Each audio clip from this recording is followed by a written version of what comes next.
사람들에게 가끔 우리가 어려운 질문을 하게 됩니다.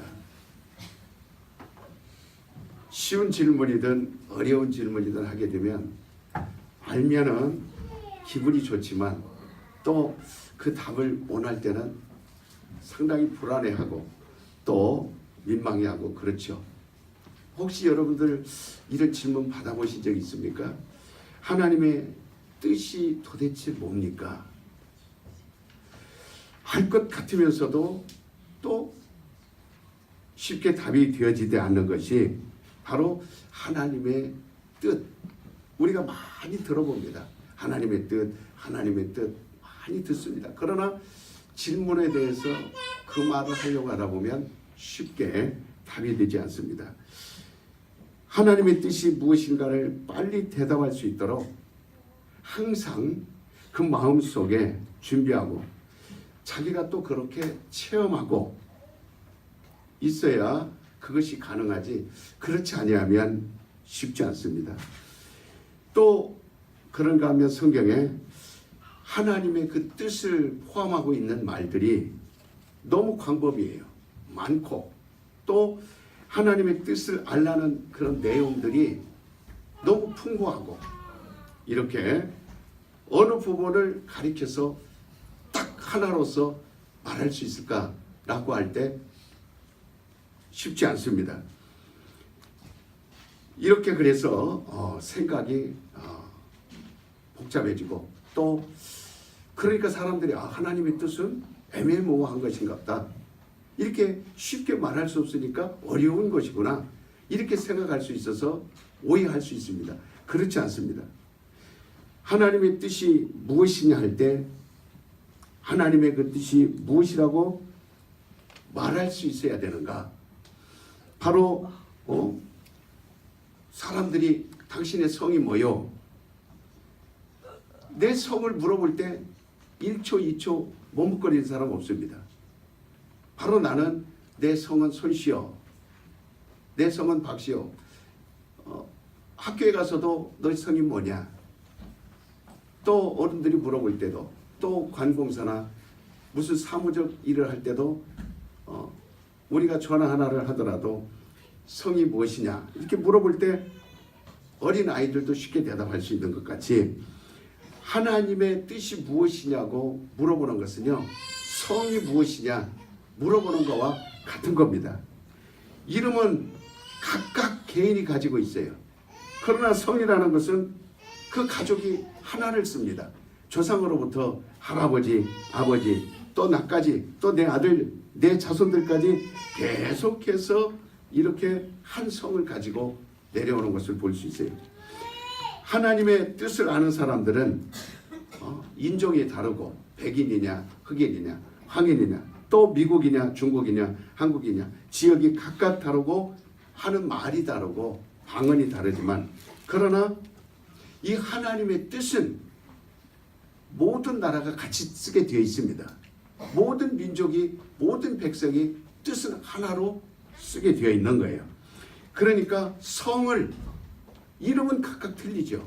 그러나 내 성은 한 성씨로서 가족이 쓰듯이 똑같은 겁니다. 이 성경의 구절 구절마다 하나님의 뜻을 내포하고 있지 않은 것은 없어요.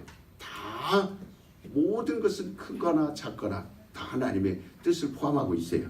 그런 모든 것이 하나님의 뜻을 다 포함하고 있지만, 그러나 그 중에서도 오직 이 뜻을 성경에서는 말하고 있는데, 하나님의 뜻을 알 때 바로 하나님의 뜻을 우리가 지킬 수 있어요.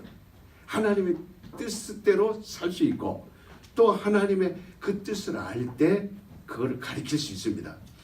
그래서 하나님의 뜻을 알 때 하나님이 누구시다 이렇게 그 뜻대로 소개도 할 수 있어요.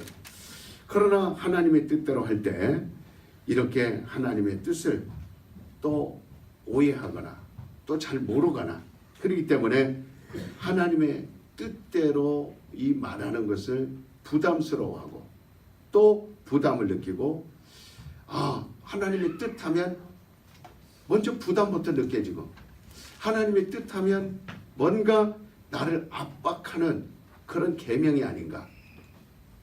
그래서 알기를 더디하려고 하고 또 그렇게 깊이 생각하지 않는 경우가 많은데, 이건 우리가 신앙생활에서 상당히 오해하고 있는 부분이에요. 하나님이 우리에게 어떻게 억압하는가, 그런 하나님의 계명이 아닌가. 또 그런 부담을 가지고 하나님의 뜻을 생각하니까, 혹시 하나님의 뜻 그러면 내가 내 목숨을 내어놔야 되는 거 아닌가? 내 가진 거를 하나님 앞에 다 하나님의 뜻 그러니까 그렇게 살아야 되는 거 아닌가? 그런 것부터 이렇게 마치 부담감이 옵니다. 그러나 뜻이라고 할 때 사람들은 이렇게 희생하는 것처럼 먼저 생각을 합니다. 하나님의 뜻대로 하면 내가 억울한 일을 당하고 또 내가 고통을 당한다. 이렇게 힘든 일을 당한다. 하나님의 뜻 그러면 벌써 뭔가 나를 희생해야 된다. 모든 것을 포기해야 된다. 그렇기 때문에 그런 부담감들이 먼저 작용을 합니다. 우리는 하나님을 알기 전에 먼저 하나님의 뜻을 아는 것이 가장 중요해요. 하나님의 뜻은 하나님의 그 생각에서 비롯된 거예요. 하나님의 생각에서 나온 것이고, 또 하나님의 가장 깊은 곳, 마음에서 나온 것이고, 하나님으로부터 나왔기 때문에, 그래서 하나님께서 그 뜻을 말씀하실 때에 성경이 우리에게 말씀하신 것을 우리가 잊지 않는 거야. 요한복음 6장 38절부터 40절까지 이 말씀을 보면은, 내가 하늘로서 내려온 것은 내 뜻을 행하려 함이 아니요 나를 보내신 이의 뜻을 행하려 함이니라. 나를 보내신 이의 뜻은 내게 주신 자 중에서 내가 하나도 잃어버리지 아니하고 마지막 날에 다시 살리는 이것이니라. 내 아버지의 뜻은 아들을 보고 믿는 자마다 영생을 얻는 이것이니 마지막 날에 내가 이를 다시 살리리라 하시니라. 이렇게 예수님께서 사람들이 하나님의 뜻을 이해하지 못하고 있을 때 하나님의 뜻이 이것이다 한마디로 딱 요약을 해 주셨어요.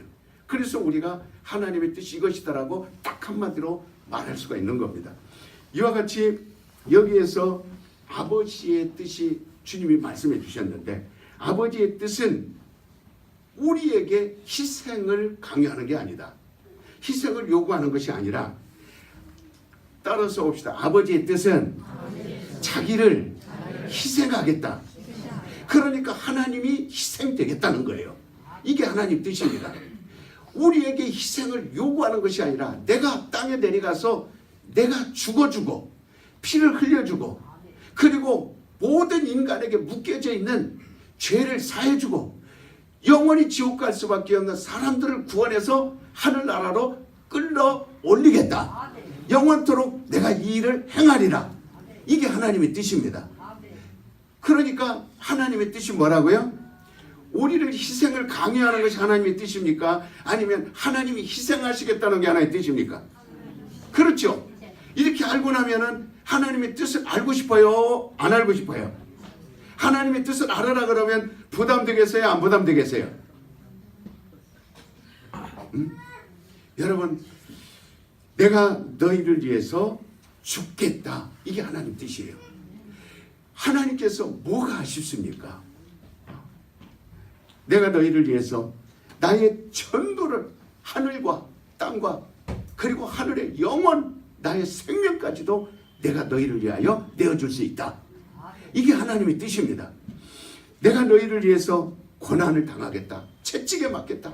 너희 질병을 위하여 내가 채찍에 맞겠다. 너희 죄를 위하여 내가 십자가에 죽겠다. 이게 하나님의 뜻입니다. 그러니까 사람들은 하나님의 뜻을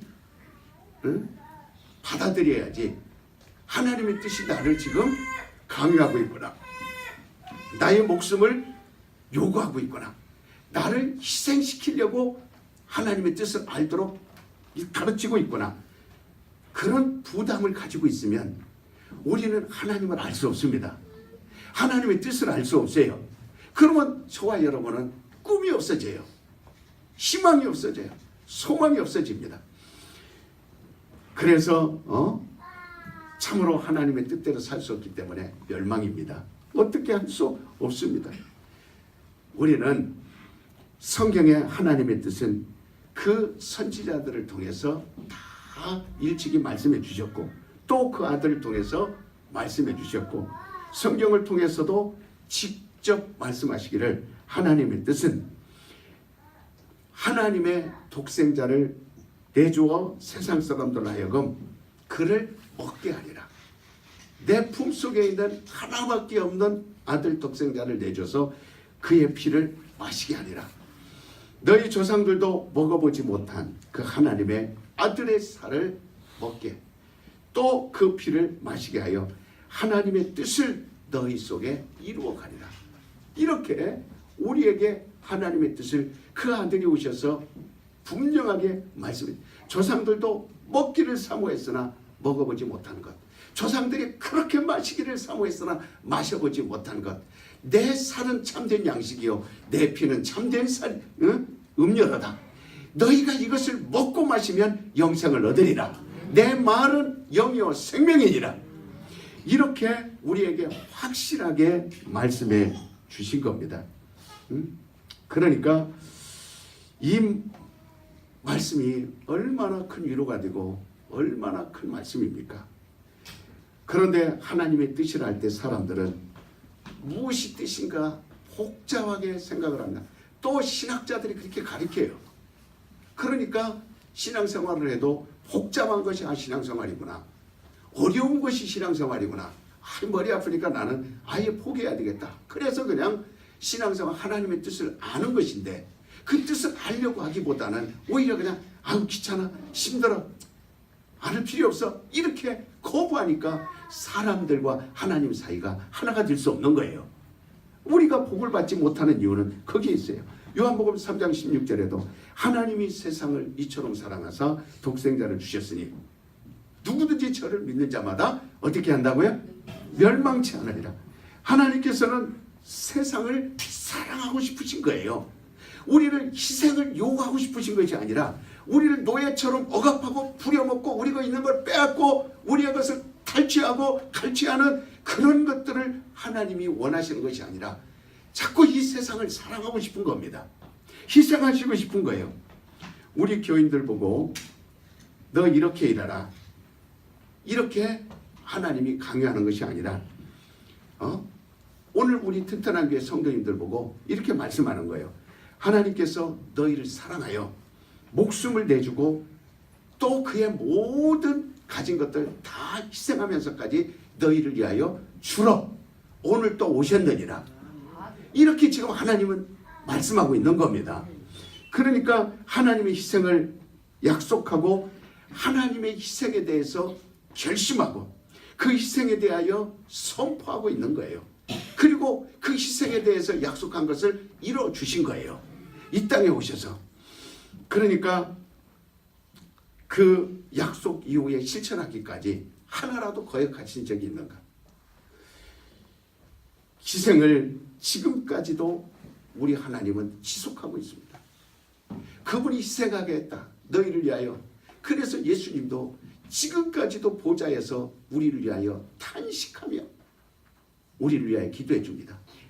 저들이 예수의 피가 있고 내 피가 있고 내 피로 산 자들이 저들의 피가 있고 내 살을 먹은 자들입니다. 하나님께서 약속하지 않았습니까? 저들을 위하여 희생하시겠다고, 저희들을 위하여 사랑하겠다고, 저희를 위하여 모든 것을 내주겠다고 하나님이 약속하지 않았습니까? 그 아들이 아버지 앞에 무릎 꿇고 기도하는 거예요. 튼튼한 교인들에게 하나님 약속한 걸 이루어 주시옵소서. 저들이 기도할 때 들어주시옵소서. 저들의 눈물 흘릴 때 닦아주시옵소서. 저들이 병들 때 손을 얹어 주시옵소서. 하나님이 하시겠다는 겁니다. 여러분들에게 하나님이 뭐가 가난하십니까? 하나님이 뭐가 부족한 것이 있어요? 하나님은 어느 것 하나 부족한 분이 아닙니다. 어느 것 하나 참으로 아쉬운 것이 없는 분이에요. 오직 나와 여러분을 위하여 사랑하겠다라는 겁니다. 우리가 하나님을 생각하는 그 분량이라는 것은 지극히 작은 거예요. 하나님께서는 모든 사람, 전 세계 어떤 사람이든지 누구를 위해서든지 자신을 내어주겠다는 겁니다. 하나님의 아들을 주겠다는데 나 예수 싫습니다. 나는 하나님의 아들이라도 싫습니다. 거절하겠습니다. 그러면 하나님의 뜻을 거절하는 거예요. 예수가 문 밖에 서서 두드리는데 그 문을 열어주지 않으면 바로 하나님의 뜻이 내 가정에 들어갈 수 없는 거예요. 그러면 하나님의 뜻이 안 들어가면 하나님의 희생이 들어올 수가 없어요. 하나님의 피가 들어올 수 없어요. 그러면은 마귀는 우리 집안을 장악하고 마귀는 끝까지 우리 집안을 풍지박살 만들고 마지막까지 모두가 다 공동묘지로 가는 것뿐만 아니라 모두가 다 지옥까지 들어가는데 마귀는 끝까지 그 일을 할 겁니다. 그러나 하나님이 예상하셔서 돌아오는 순간 모든 마귀의 계계는 끝나는 게 되어 있습니다. 멸망받게 되어 있습니다. 그의 아들을 세상에 주고 피를 흘려주겠다고 하신 이 피와 나는 상관없습니다. 무관합니다. 그 뜻을 외면하고 그 뜻을 반대하게 될 때 어떤 결과가 오겠어요? 참으로 무서운 결과밖에 남지 않았습니다. 그러니까 하나님은 우리에게 자신의 뜻을, 자신의 희생을 통해서 말씀을 해주시는 거예요. 세상에 많은 종교들이 있고 그 종교를 지배하는 교주들이 있고 그 종교를 가지고 사람들을 끌어가는 약탈자들이 있습니다. 우리 그리스도 신자들이나 기독신자라고 부름을 받은 우리들은 바로 임무라는 것이 뭡니까? 희생을 당하는 것이 우리 임무가 아니에요. 우리 기독신자들은 아주 힘들고 어렵고 고통당하고 내 것이 뭔가 빼앗기고 희생당하는 그런 것이 임무가 아니라 바로 기독교이라 그 말은 예수 그리스도께서 나를 위하여 희생하신 그 희생을 받은 자라 그 말이에요. 이게 기독교인입니다. 따라서 봅시다. 나는 예수님의 희생을 누리는 자다. 그래서 그가 채찍에 맞음으로 내가 나음을 입고 그가 징계를 받음으로 내가 평화를 누리고 이것이 주님이 나를 위해서 해주신 일입니다. 이게 하나님의 뜻입니다. 그래서 바울도 말하기를 나는 예수의 남은 고난을 내 몸에 가득히 채웠다 이렇게 말했어요. 우리가 예수님의 고난이라는 것이 뭐예요? 예수님이 우리가 예수님을 위해서 희생하는 것이 아니라 예수님이 고난이 우리에게 구원이 되고 예수님의 희생이 우리에게 영원한 영생이 되고 그것이 예수님의 채찍에 맞음이 영원히 내 질병에서 떠나게 하신 이런 것들을 우리가 받았기 때문에 나가서 예수 그리스도를 전하는 것이지 전하다 보면 어려움이 있는 거죠. 선교하다 보면 목숨을 내어놓는 거죠. 예수님의 은혜에 고맙고 하나님이 희생하신 것이 고맙고 예수님이 나를 위해 희생하신 것이 고맙기 때문에 그 은혜가 고마워서 내가 청소도 하는 것이고 내가 주방에서 일도 하는 것이고 내가 교회를 쓸고 닦고 기도도 하고 헌신도 하고 물질도 드리고 하는 것이지 하나님의 뜻이 우리에게 고난을 받아라 그런 말이 아닙니다. 예수님이 베풀어 주신 은혜와 희생이 고맙기 때문에 내가 일하는 거예요. 그렇지 하나님이 처음부터 우리에게 고난을 강요하신 거 아닙니다. 신약 성경을 처음 읽을 때 첫 번에 이렇게 나옵니다. 아브라함과 다윗의 세계라. 그 다음에 예수 그리스도에 관하여 그 세계가 계속해서 연결되어지는 걸 볼 수 있어요. 그 다음 마지막에 요셉의 그 약혼자 마리아의 몸에 이상한 일이 생겼습니다. 내가 아들을 낳으리니 그 이름을 예수라라. 그 뜻이 뭐라고 그랬어요? 자기 백성을 죄에서 구원할 자라. 그러니까 성경의 제일 첫머리에 누구를 말하고 있어요? 신약성경 맨 처음에 바로 우리를 위하여 희생할 자에 대해서 말해주고 있는 겁니다. 그렇게 여러분들이 성경을 통독하고 일독하고 많이 읽었어도 그 첫머리에 나와 있는 말씀 하나님의 뜻을 딱 발견해야 된다 이 말이에요. 우리를 위하여 자기 아들을 죽이신다 그 말이에요. 나를 위하여 그 아들을 내어놓으신다. 우리가 언제 예수 알기 전에 희생한 적이 있습니까? 예수 알기 전에는 절대 우리가 희생한 적 없습니다. 예수가 나를 위하여 죽어주셨거나 그 은혜를 받고 성령이 가르쳐 주시니까 그 다음부터 내가 눈물을 흘리며 일을 하게 되는 거죠. 이와 같이 자기 백성을 죄에서 구원할 자. 성경의 첫머리에 예수는 너희를 구원할 자, 세상을 구원할 자, 자기 백성을 구원할 자 이렇게 선언했습니다. 이랬어도 예수에 대해서 오해하고 예수 믿어라 그러면 너나 믿어라. 예수 믿어라 그러면 아유 시간 아까워. 예수 믿어라 그러면 정말 거기 얽매고 싶지 않아. 부담스러워. 아주 정말 이렇게 예수 전하려면 빨리 가 이렇게 부담스러워한단 말이에요. 아닙니다. 예수를 믿으라는 말은 예수님이 당신을 위하여 준비한 희생이 있으니 예수의 희생을 당신이 받아들이면 당신은 살고, 당신의 병이 치료받으면, 당신의 죄에서 노임받으면 당신이 잘 될 수 준다라고 지금 복된 소식을 전하는 겁니다. 그러니까 참으로 예수에 대해서 모르기 때문에 자기 백성을 구원할 자라고 이렇게 선언하신 그 말씀, 이랬어도 예수의 말씀을 받아들이지 않고 오해하기 때문에 영혼은 결국은 저주받고, 자기 영혼만 저주받으면 괜찮죠. 그러나 정말 자기에게 묶여져 있는 모든 가족들까지라도 그 저주에 휩쓸리게 되는 겁니다. 창세기 1장 구약성경 첫머리에는 뭐라고 나요? 하나님이 말씀으로 천지를 창조하시니라. 세상은 하나님이 창조했다 이렇게 나옵니다. 오늘날도 진화론을 얘기하지만 그렇지 않습니다. 따라서 봅시다. 하나님이 모든 만물을 창조하셨느니라. 신약 첫머리에는 하나님의 그 아들을, 독생자를 보낸다. 이렇게 하나님의 아들인데 자기 백성을 죄에서 구원한다. 이렇게 희생을 선언하신 거예요. 창세기 1장 1절에서도 하나님이 세상을 창조하셨느니라. 신약 성경에는 자기 아들을 보내서 죽이겠다. 이렇게 하나님이 모든 것을 인류를 위하여 다 베풀어 주신 분이에요. 어느 것 하나 우리 인류에게 있어서 독선하거나, 우리 인류에 있어서, 우리 사람들에게 있어서 그분이 군림하거나 명령하거나 그렇게 하신 일이 있거든. 여러분들 한번 성경을 읽었으니까, 그동안 수없이 설교를 들었으니까 한번 답변해 보시기 바랍니다. 우리가 예수를 몇 년 동안 믿어도 하나님의 뜻을 모르고 믿는다면 마치 당신 성이 뭐요? 글쎄요, 내 성을 잃어버렸는데. 내 성을 모르면 사람들이 아이고 이거 바보구나, 아이고 이거 천치구나, 아주 이거는 전능자구나. 그래서 국가에서 40만 원 70만 원 나와요. 왜? 자기 성을 모르는 사람이니까 뭐로 나옵니까? 나라에서 70만 원 도와줍니다. 자기 성을 모르니 어떻게 먹고 살겠는가? 그래서 나라에서 오히려 도움받고 살게 되지 않습니까? 장애인이 되지 않습니까? 그러니까 벌써 신약성경 첫머리에 예수는 인류를 구원하기 위해서 오신 하나님의 아들이라고 선언했는데, 하나님의 뜻이 무엇이냐? 따라서 봅시다. 하나님의 뜻은 자기를 희생하신 것이다.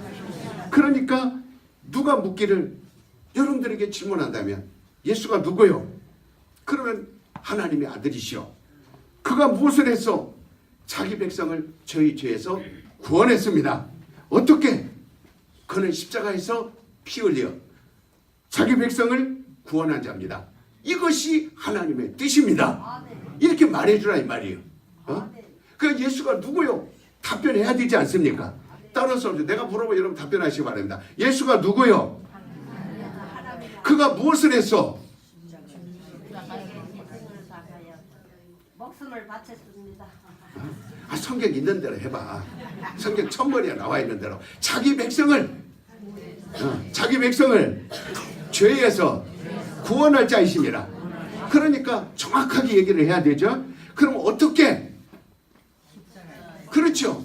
그는 십자가에 피 흘려 죽으심으로 이렇게 우리를 구원하신 겁니다.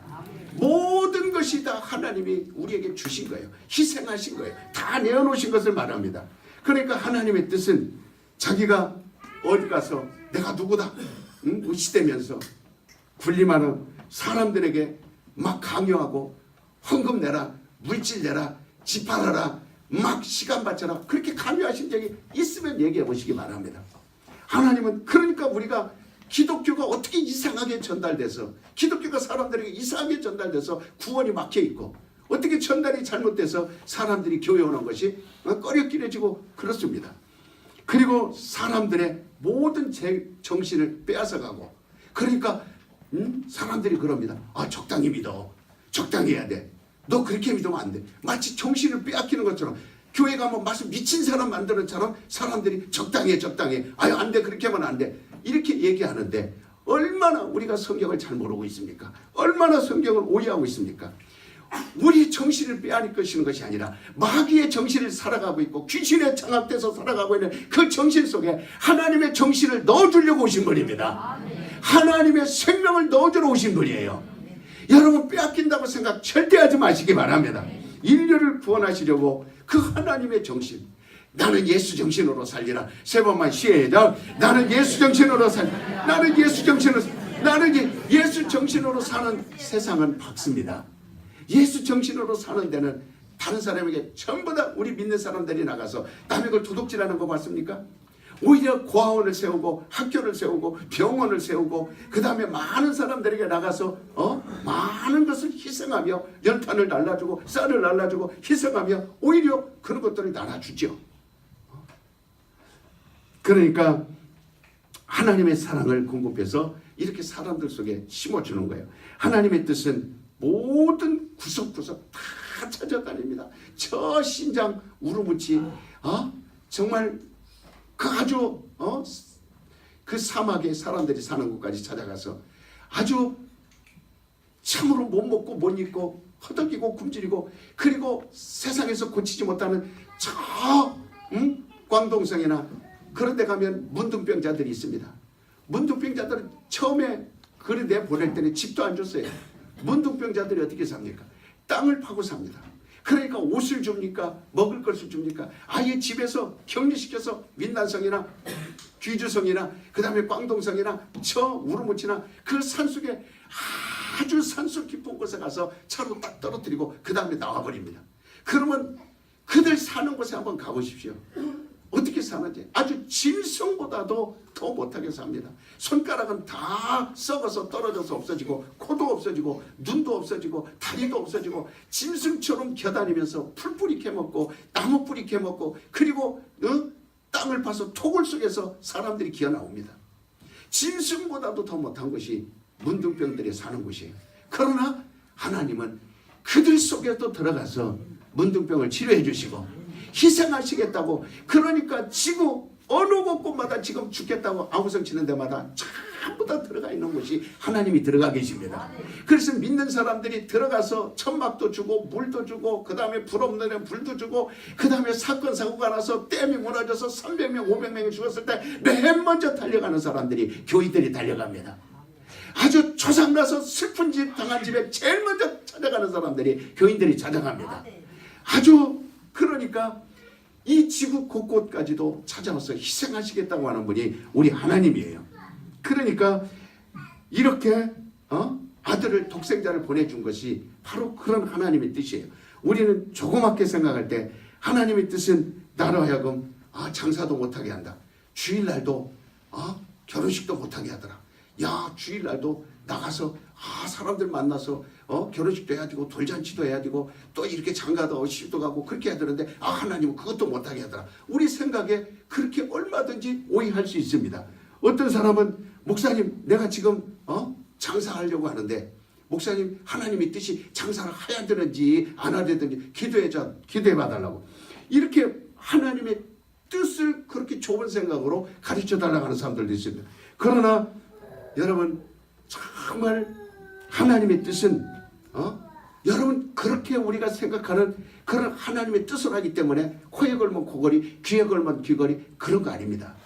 바로 하나님의 뜻은 다른 수없이다. 자기 아들을 주겠다는 겁니다. 독생자를 보내주겠다. 그래서 제자들을 부르시고 그가 마지막으로 마지막 헤어지면서 만찬석에 12제자를 모아놓고 떡을 떼면서 너희는 이 잔을 마셔라. 또 내가 너희를 위하여 흘리는 피니라. 그리고 떡을 받아 먹어라. 이는 내가 너희를 위하여 내 몸을 찢는 바 나의 살이라. 내 살을 먹어야 너희 속에 영생이 있고 내 피를 마셔야 너희 속에 생명이 있느니라.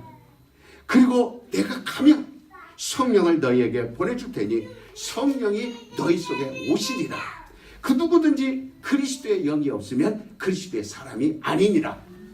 여러분 지금은 우리가 그렇게 하나님의 뜻에서 우리가 믿음을 갖고 있지만 이 믿음이 이 세상에 있는 동안 다 그 믿음을 가지고 우리가 마지막 소망 가운데 들어가게 됩니다. 그때 예수님이 피 흘려주신 것이 얼마나 고마운가 여러분이 낙원에 가보면 알게 될 겁니다.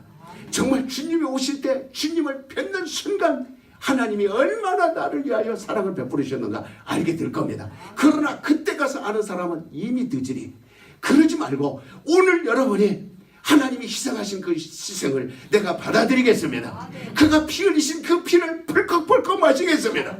그가 찢어주신 살을 내가 먹겠습니다. 환영하시기 바랍니다. 그냥 멈춰. 아이고 빨리 오늘 설교가 명절인데 빨리 맞춰주지. 아이고 빨리 가서 할 것도 많은데 에휴, 그냥 멍청하게 이렇게 신앙생활 하지 마시고 정말 여러분 영혼 속에 하나님이 뜨시기를 원합니다. 아주 하루를 살더라도 그 하나님이 나를 위하여 베풀어 줘가는 그 하나님, 여러분 부모들이 됐으니까 알지 않습니까? 부모들이 자식들에게 희생을 요구하는 부모는 없습니다. 딸을 위하여 너희들이 이렇게 살아야 된다, 딸을 위하여 이렇게 살아야 된다라고 자식들에게 강요하고 자식들에게 협박하고 자식들에게 공갈치고 자식들을 억압하는 부모가 있으면 아멘 하시기 바랍니다. 그런 사람은 단 한 사람도 없어요.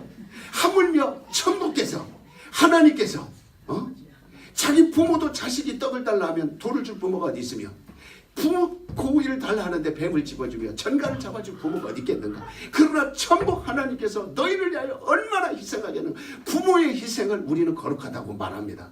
그러나 하나님의 사랑을 여러분들이 받아보시길 바랍니다. 하나님의 그 사랑을 사모하시길 바랍니다. 마태복음 20장 28절에도 내가 온 것은 섬김을 받으러 온 것이 아니라 죽으러 왔느라 많은 사람을 위하여 나의 대속 제물로 주려고 왔느라 희생 제물로 주려 왔느라. 그러므로 주님은 우리를 구원하되 그저 그분이 편안하게 말씀으로 구원하신 것이 아니라 정말 우리를 구원하려고 자기의 목숨을 내어놓았다 이 말이에요. 어느 사람이 사람을 구원하려고 목숨을 내어놓은 사람이 가끔 그런 세상에서 그런 사람들도 의인이라는 말을 듣습니다만은 그러나 그 목숨은 구원해 줄 수 있지만은 영원한 생명은 구원해 줄 수 없습니다. 오직 하나님만이 우리의 생명을 구원하실 분이라 그 말이에요. 응? 그러니까 바로 너희는 나에게 와서 값없이 먹어라. 나에게는 줄 것이 많고 먹을 것이 많고 마실 물이 많으니 너희는 내게 오라. 내게 와서 오되 값없이 와라. 수고하고 무거운 짐진 자들아 내게로 오라. 내가 너희를 쉬게 하리라.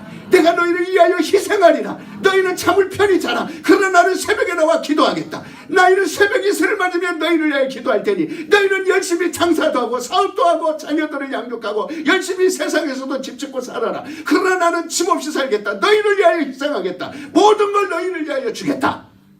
이게 하나님이십니다. 언제 우리를 위하여 강요했습니까? 그러니까 그는 비록 자기가 희생을 하기 전에는 12사람을 택했어요. 모든 사람을 제자로 부르지 않았어요. 그는 자기가 희생하고 자기 피를 흘리고 그 희생과 그 대가를 치른 다음에 온 세계로 사람들을 불러들이기 시작했습니다. 자기가 희생하지 아니하고는 12제자만 가르쳤어요. 그러나 자기가 피를 흘리고 하나님의 약속대로 죽은 다음부터는 예루살렘과 온 유대와 사마리아 땅끝까지 이르러 내 증인이 되어라. 온 인류를 위하여 피가 번지도록 하여라. 그래서 우리는 오늘 이 피를 마시고 나가서 예수님이 우리를 위하여 그렇게 희생하였느니라. 하나님의 뜻은 우리를 위하여 그 사랑을 베풀어 주려고 하는 하나님의 희생이니라. 이게 제자 삼는 겁니다. 그러니 성찬만 참여하고 나가서 그분의 희생에 대해서 말하지 않는다면 저와 여러분은 신앙생활 하는 거 아니에요. 성찬 참여하는 거 아닙니다. 그러니까 참으로 이 희생, 그리스도의 영들과 적그리스도의 영들은 이 이만희, 그 다음에 동방번개, 또 전등신교, 파룬궁, 중국에도 얼마나 많은 이단들이 판을 치고 있습니까? 그 다음에 얼마나 많이 군림합니까? 사람들이 공산당도 마찬가지. 그거는 하나의 신격화시켜서 신처럼 군림하면서 백성들을 얼마나 도와주는 것 같지만 그러나 백성들에게 정말 억울한 일 당하고 힘들고 그것이 정말 어느 군주라도 그렇게 할 수 없어요. 어느 임금이라도 그렇게 할 수 없어요. 다 그 위에서 군림하죠. 다 자기들 이익을 위해서 착취하고 그렇게 하지만 그러나 우리 하나님은 전능하신 분입니다. 우리 하나님은 놀라우신 하나님입니다. 이 하나님께서 감히 우리 인생들을 위해서 뭐라고, 우리는 하는 일마다 죄짓고 하는 일마다 나쁜 일하고, 그걸 주님이 물어보신다면 우리는 하나님 앞에 올 수 없어요. 그러나 오늘 또 하나님이 너희는 뭐하다 살아왔느냐, 왜 이렇게 잘못했느냐, 왜 이렇게 나쁜 짓 했느냐, 한마디라도 여러분들에게 물어보신 적이 있느냐? 그렇지 않습니다. 하나님을 정말 자꾸 하나님의 희생을 받아들이길 원하고, 그가 보내주신 예수 그리스도가 하나님의 뜻이란 걸 알고 그를 환영하며 살 때 하나님은 모든 것도 내어주시는 분입니다. 우리를 용납하시는 분이에요.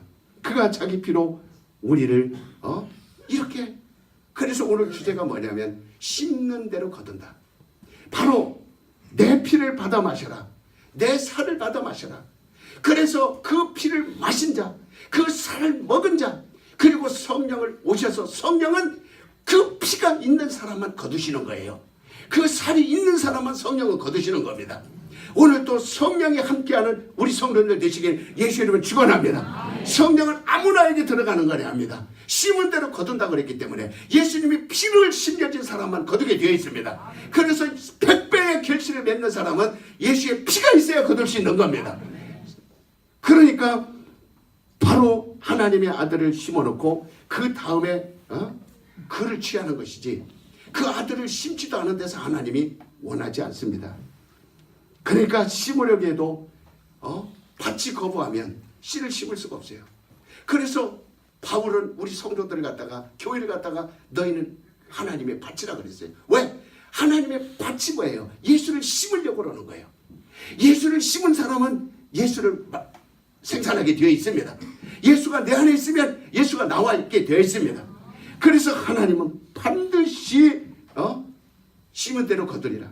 예수를 심은 사람들은 예수를 거두는데, 그렇지 못한 사람은 천국의 하나님 나라에 들어가지 못합니다. 자기가 심지 않은 사람들을 절대로 거둬들이지 않습니다.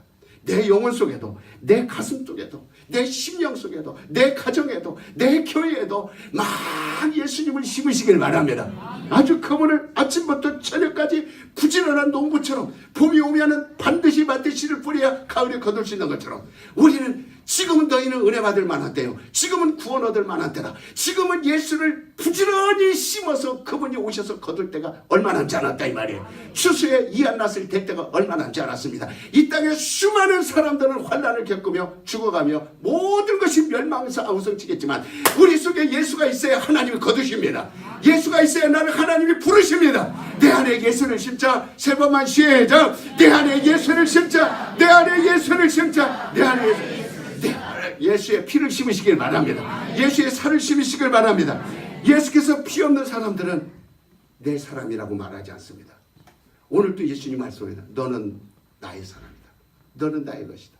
누가 있어야 돼요?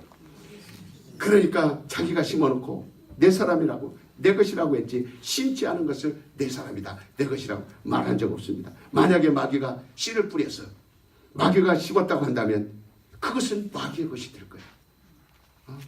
이번에 3일 동안 설 축복성에 여러분들이 지금 이 주일날은 30분 설교에 너무 시간이었기 때문에 말을 못해줍니다. 그러나 이 명절 때는 정말 이 마귀에게 심겨진 사람들이 너무 많습니다. 마귀가 씨를 뿌려서 이미 뿌려가지고 아주 잡초처럼 그렇게 사는 인생들이 너무 많아요. 그런 가정들이 너무 많습니다. 교회에 다닌다 할지라도, 신앙생활을 한다 할지라도 하나님의 뜻을 모르고 하기 때문에 마귀의 자식이 돼서 살아가는 사람들이 많이 있습니다. 우리는 이 풀을 뽑아버려야 됩니다. 잡초를 뽑아버려야 됩니다. 마귀를 뽑아내야 되는 거예요. 응? 여러분, 아무리 병 고쳐달라고 손놓고 기도해도, 아무리 병원에 가서 째고 수술하고 암덩어리 잘라내도 다시 도쳐서 죽는 사람 많습니다. 그러나 병원에 가서 수술하고 암덩어리를 잘라냈지라도 내 속에 있는 귀신을 쫓아내야 된다 이 말이에요. 이걸 쫓아내서 뿌리까지 박멸해버려야 된다 이 말입니다. 그래서 마귀를 정복하는 거예요. 내가 승리하려면 마귀를 잡아야 됩니다. 마귀를 없애야 됩니다. 내가 승리하는 걸 하나님은 원하는 거예요. 하나님이 그토록 자기를 피를 내서 우리를 승리하게 하셨는데 우리가 실패한다면, 그러니까 신앙이라는 것은 주님의 희생을 선물로 받은 거예요. 그것이 신앙이에요. 나는 주님의 희생을 선물로 받았다. 나는 주님의 희생을 선물로 받았다. 그래서 내가 믿음이 있다는 거. 여러분 착해서 믿음이 있다고 말합니까? 정말 여러분이 의로워서 믿음이 있다고 말합니까? 성격이 좋아서 믿음이 있다고 생각합니까? 그런 거 아니지 않습니까? 내가 사람들이 볼 때 저분은 참 착해 하는 것마다 참 사람들이 마음에 들어. 그래서 여러분들이 믿음이 있다고 생각합니까? 그게 아닙니다. 주님은 아주 창녀에게도 믿음이 있다고 말했어요. 아주 이방인에게 믿음이 있다고 말했어요. 백부장에게도 믿음이 있다고 말했어요. 뭡니까? 그 믿음이라는 것은 사람들의 도덕적 윤리적 기준이 아니에요. 믿음이라는 것은 예수의 희생을 받아들이는 걸 말하는 겁니다. 나는 예수의 희생을 받아들이리라. 그분이 나를 위하여 징계를 받으시고 그분이 나를 위하여 피를 흘리시고 그분이 나를 위하여 살을 찢어주셨으니 나는 예수의 그 희생을 나는 은혜로 받아들이리라. 이게 믿음입니다. 그래서 예수님은 믿음 있는 자를 보신다 그랬어요. 믿음 있는 자를 택하신다 그랬어요. 그러므로 고린도후서 8장 9절을 보면 부유하신 자로서 가난하게 되시면 그의 가난으로 인하여 우리의 부유케 하려 하십니다. 얼마나 우리가 부유한 거에 대해서 사모합니까? 부자 되기 위해서 한국 나왔잖아요. 여러분 부자 되는 거 싫습니까? 그러나 그분은 마지막 십자가에서 옷도 빨가벗겨졌어요. 그 옷을 벗기시면서도 그분은 그렇게 말하는 거예요. 내 몸에 지닌 이 옷을 내가 벗겨줘서 수치를 당할지라도 너희는 부유케 되리라. 부유한 자가 되리라. 내 영혼아 부유하자. 세 번만 시작. 내 영혼아 부유하자. 내 영혼아 부유하자. 내 영혼아. 이번 명절에 예수의 피를 씹으시길 바랍니다. 하나님의 뜻을 씹으시길 바랍니다. 우리의 심령에 다른 거 심지 마세요. 명절에 얼마나 많은 사람들이 다시 마귀에게 장악되는지 몰라요. 얼마나 많은 가정들이 우상을 섬기는지 몰라요. 얼마나 많은 사람들이 명절에 무너지는지 몰라요. 그냥 자기 마음대로 삽니다. 그냥 사람들과 체면이 있고 또 이렇게 격식이 있고 그냥 사람들과 하다 보니까 괜찮겠지. 그렇지 않습니다. 정말 우리는 신령한 것을 심을 수 있기를 예수의 이름으로 축원합니다. 그러니까 구원받은 우리는 주 예수의 은혜에 보답할 수 있는 것. 그래서 우리가 이렇게 때로는 신앙생활하면서 고난도 겪는 것이고 어려움도 겪는 것이고 그런 것이지 처음부터 하나님이 우리에게 그를 강요하거나 요구한 거예요. 하나님은 희생하러 오신 분이에요. 그 은혜에 고마우니까 땀을 흘리며 주님의 일을 위하여 전도도 하고 주님의 일에 그 고마우니까 감사하니까 내가 교회를 위하여 헌신도 하고 부지런히 청소도 하고 그 다음에 내가 해야 할 일을 가르치는 것도 하고 그 다음에 교양사도 하고 장로도 하고 권사도 하고 집사도 하고 그 다음에 부지런히 멀어도 내가 부지런히 나와서 주님의 은혜에 감사해서 그렇게 하는 것이지 희생하는 거 아니라 이 말이에요. 우리는 정말 이 시간에 우리가 1분 동안만 기도할 때 우리의 믿음 있는 우리의 신앙이 무엇인가? 정말 예수님의 희생을 나는 사모하리라. 예수님의 희생이 내게 있으리라. 그분은 우리를 위하여 오신 분입니다. 나를 위하여 오신 분이라 그 말이에요. 이 사실이 믿어지시면 아멘 하시기 바랍니다.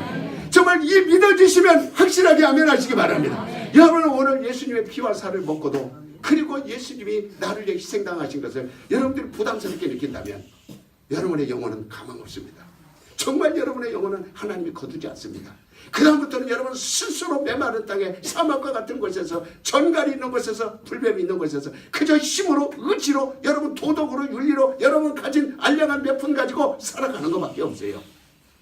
그러나 인생은 돈으로 사는 것도 아니고 명예와 권력으로 힘으로 살아갈 것도 아닙니다. 우리 인생은 하나님으로부터 왔으니 하나님이 우리를 인도해 줘야 사는 겁니다.